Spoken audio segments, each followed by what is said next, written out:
Well, hello friends, and welcome to another WSIB Truth Matters with Joe Machado, where I separate the truth from bullshit, facts from fiction in plain English. I got a lot to talk about today. It's been almost 3 weeks since I posted a video. It's been a really busy summer. Unfortunately, it's coming to an end. But anyway, like I said, lots to talk about. So let's get at it.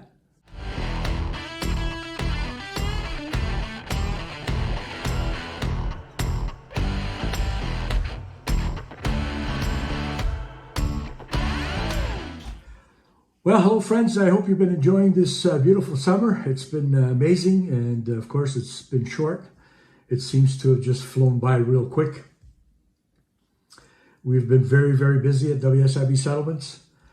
As you know, the strike is over, and it's been about maybe close to 2 months. I haven't seen a ratified deal yet in writing, so I'm not sure what was agreed to. Waiting cautiously to see that. I do have a lot of feedback from what's been happening since their return to work, the frontliners, and so I'm going to talk about that in another video next week. But yeah, I do have some important things to discuss about what's been going on since they've been back. We've been very busy, as I said. Our preferred legal provider network, our lawyers and paralegals are busy as hell. We're making lots of referrals and providing a lot of people with help that they didn't have before, or that they weren't pleased with their prior representation. In any event, as you know, we do have a preferred paralegal provider network with WSIB Settlements, and we started that probably about a year, maybe a little bit more than that ago. We've been setting it up for quite a while now, which the goal was to provide injured workers with legal assistance in the event of an appeal, whether it's with the WSIB at the Appeal Services Division or the Workplace Safety and Insurance Appeals Tribunal. And it's part of the overall program that we offer here and the membership that we offer through WSIB Settlements. That is a very important component to our program, and I'm happy to report that it's doing well. The main objective for me as part of the creation of that program was to try and provide legal services to individuals as close to as possible within their own community. As you know, the WSIB covers injured workers all over the province, and so you may be living in Thunder Bay and have an injury, or somewhere in Ottawa or Windsor, anywhere in between. So we wanted to make sure that we provided that sort of assistance and expertise that injured workers need. We also wanted to make sure the board, the WSIB, knew that we're coming after them. We'll be able to fight toe-to-toe with these fuckers.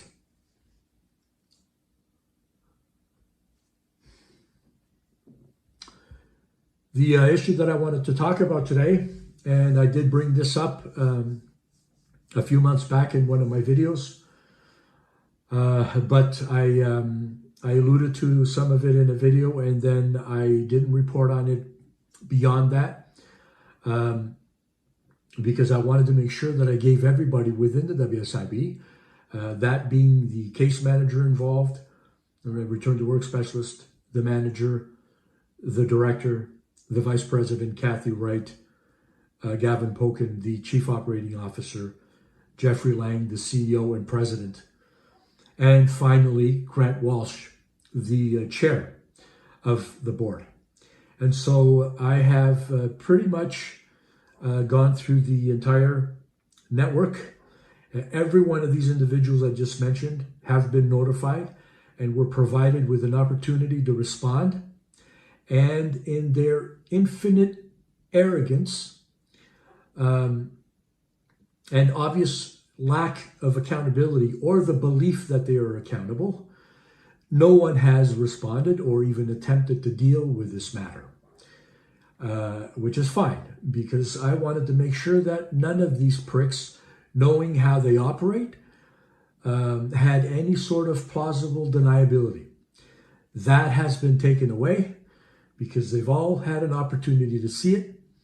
And one of the good things the WSIB has done in recent years is provide for the ability to submit documents through an online account, where you receive confirmation of that document having been received by the WSIB. So there is no question down the road as to whether they had the document or not. Because in the past, a lot of times they would say, well, I never saw it. I don't know where it went. I guess you didn't send it. Can you please resubmit? Yada, yada, yada, yada. Well, you know what? Fuck off.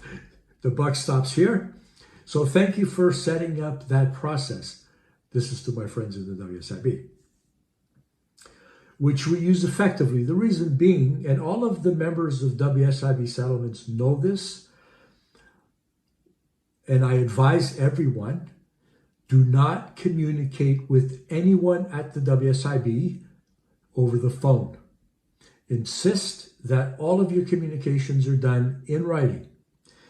And there is no law or section of the Workplace Safety and Insurance Act or any policy that states that an injured worker is compelled to address or deal with these idiots over the phone. There's no law.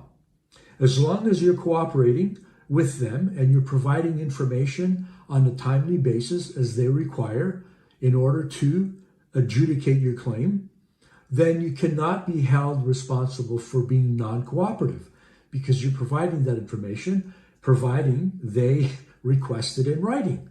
Now, we've had a few case managers and managers, as well as directors, challenge that with some of our members, and they found out soon enough that they could and should be communicating in writing, and they have no legal basis whatsoever to deem the worker uncooperative, and they have no basis whatsoever to compel the worker to communicate over the phone. And the reason why I ask that is because I don't trust them. They know this. I don't trust any of these fuckers. Not at all. Not for a second.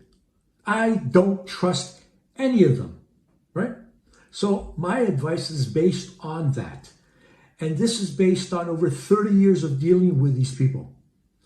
In my books, they can't be trusted, right? You can have a conversation with a case manager today, and he or she are going to input whatever the fuck they want into their memo. And if you don't request that memo, you're not going to know whether that is accurate or not, or an accurate representation of the conversation that took place. And so how can you dispute it if you don't request a copy of your file and if you're not aware of it? And most people don't request a copy of their file.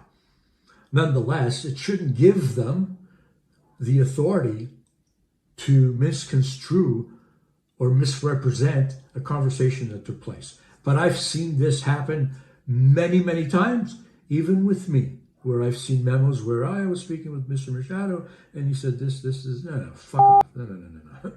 No, don't misconstrue what I said. I know exactly what I said. And by the way, here's a note. Here's my memo of that conversation. So anyway, that's the way it works.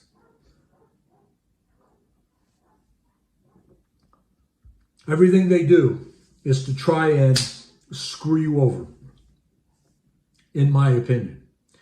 And they shouldn't have a problem communicating in writing if what they're requesting is legitimate and they have a legitimate reason for requesting it and they have the proper law and policy that gives them the authority to request it. You don't have to tell them everything that they want, not unless it's required by law. But they like to make sure they suck you into a phone conversation, right? So that they can suck you into a conversation that you may not necessarily be prepared to handle. You may not necessarily know your rights adequately so that you can respond to their questions. But it's all part of this game, right? It's all part of the game. So our members know, don't communicate with them in writing. And if they're going to threaten to deem you uncooperative, so be it. We can address that relatively quickly and it'll go up the ladder real fast because they don't have a law that allows them to do that. Not in today's world with all sorts of communication protocols available. So always ensure that they provide things in writing. Another reason why they don't like to provide things in writing is because then they have to own it, right? Whatever it is they're requesting, whatever policy they're stating or section of the law that they're stating, they have to own it. And a lot of them don't have the balls to own it. The frontline workers, a lot of them don't know what the fuck they're talking about half the time, right? And then you have these managers and directors who will be the ones that are controlling how things are done by the frontline managers, telling them to do this, that, or the other thing, but they don't write it in a memo because they don't want to take ownership. They don't want it to come back, and they don't want somebody to scrutinize it down the road and say, hey, you schmuck, you were totally wrong when you said this, because that file can be scrutinized from all sorts of people, from the operations division all the way up to the Workplace Safety and Insurance Appeals Tribunal, right? So these executives, these fat cats, they don't want to put their name to it unless they absolutely have to. And it's rare, right? So push them hard. Because if what they're requesting is lawful, if what they're deciding is supported by law and policy, if they've considered all the evidence, they shouldn't have a problem writing it down and signing their name to it. Right? Just like doctors do and like you do and every person in society, normal society, right? Because these fucking idiots don't live in normal society. But everybody who lives in normal society, regardless of how much education you have or not, everybody knows, right? You write something, you sign it, you own it.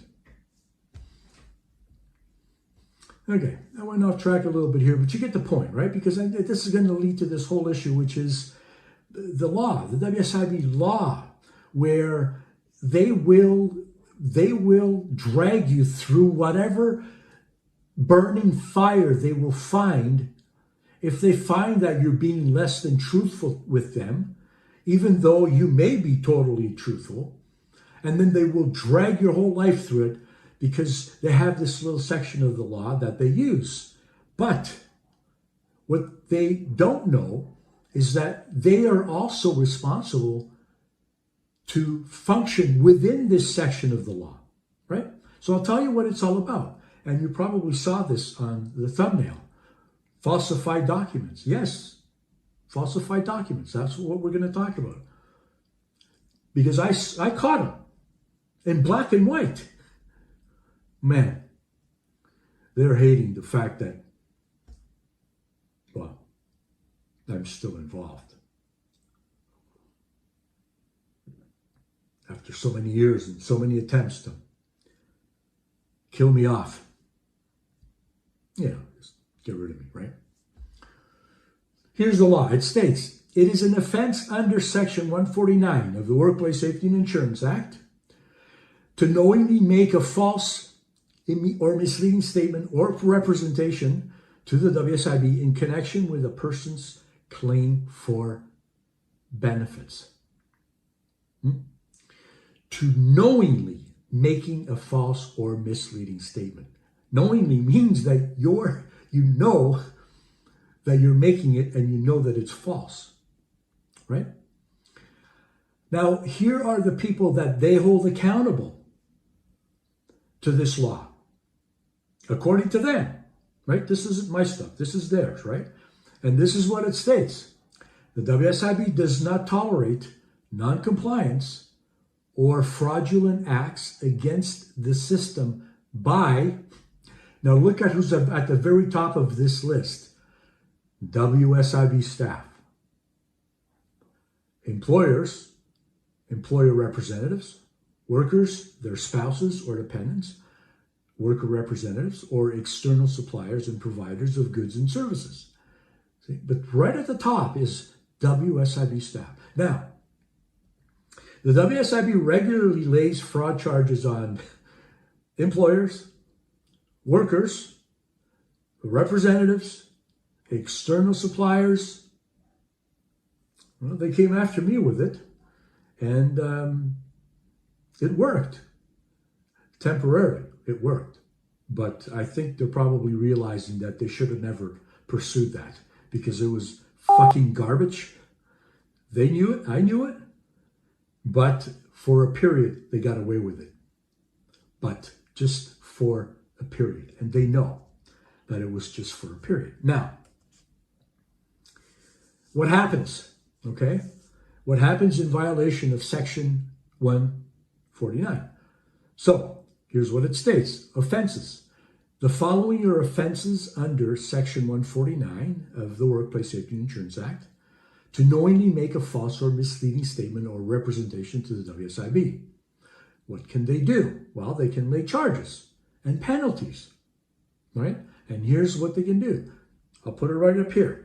If the WSIB has reasonable grounds to believe an individual or a corporation has committed an offense under the Workplace Safety and Insurance Act, the WSIB may lay charges and prosecute. The penalties upon conviction of an offense under the Workplace Safety and Insurance Act are, for individuals, a fine of up to $25,000 or imprisonment for up to 6 months, or both. For corporations, a fine of up to $500,000.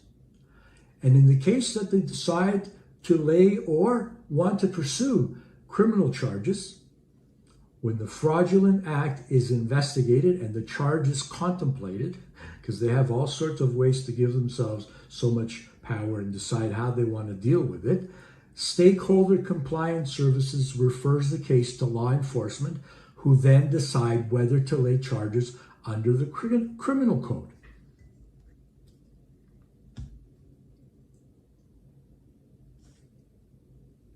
Well, in this case that I'm referring to, the case manager, with the approval of the manager, decided to falsify a document. And that document was placed in our members' claim file.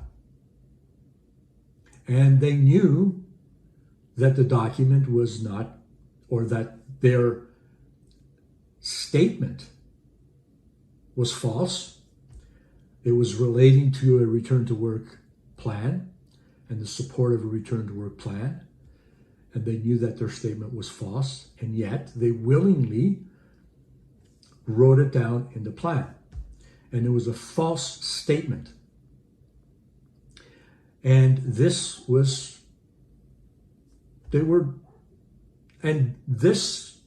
particular situation, our member got screwed by these people royally because of the lack of appropriate action on the part of a return to work specialist and the case manager. They screwed this person over, destroyed his life, and put that misleading false statement in that report, but nothing came of it. And they did so to cover up their wrongdoing, for failing to act appropriately in his case. So, in their infinite arrogance, as I had indicated previously, they've never addressed the issue, have never provided any explanation at all levels that I mentioned, which now is currently with Grant Walsh, and I don't expect to get any response from Grant Walsh either, and I don't really give a fuck, and neither does our member, because we are prepared now to take the next step, which is a step that is now without or not within their control, by using the same law that they used to screw over other people, wrongfully or not. So that will be interesting, my friends, and we will continue to report on this situation as it develops, because you need to know. Now, if you feel that this has happened in your case, and if you really believe that to be the case, then I would love to hear from you, so that we can have a look and determine if it's authentic.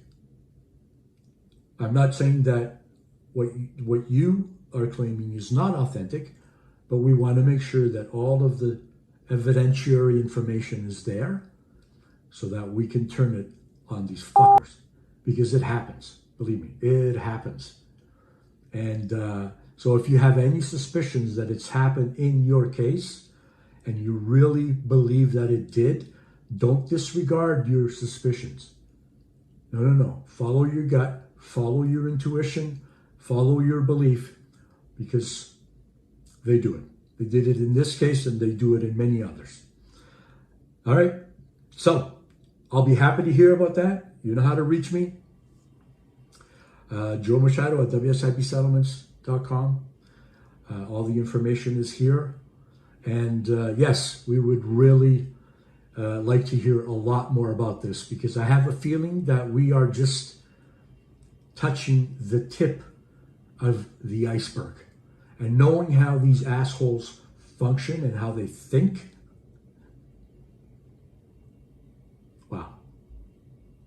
They do it because they don't believe that they can be held accountable, just like they did in this case. So we'll see if they can be held accountable or not. Coming up next week, I'm going to talk about another matter that is really, really serious and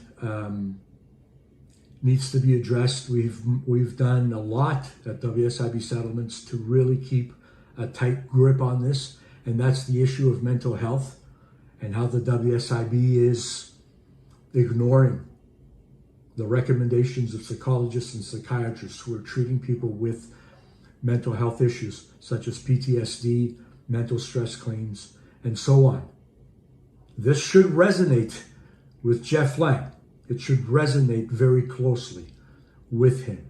And we're going to be pushing this issue big time, because something that happened 2 years ago, in my view, was avoidable, should have never happened, and the most horrible thing happened. And we can't allow this to continue to happen, my friends. We just can't. Okay? So be on the lookout for that video. It'll be coming out next week, probably Monday or Tuesday. I'm going to talk at length about that. And you may want to tune in. You may also want to share this with other people that you know who have a claim or who had a claim at some point, a mental stress claim, and things didn't go so well, or they're having issues with it. You really need to watch this video. If you're not a subscriber, it's free. I welcome you to become a subscriber. Hit the notification bell. That way you're notified every time I come up with a new video.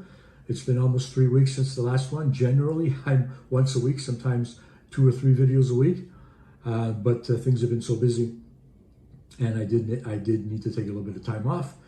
But yes, if you're not a subscriber, please do. And it's easy. You can just share my videos with others who you believe need to watch this type of content. Okay, and it helps me build the channel and help more people all over this province who need help. All right, my friends, and as always, and until the next time, take care. We know that connecting with the right lawyer or paralegal to handle your case can be overwhelming.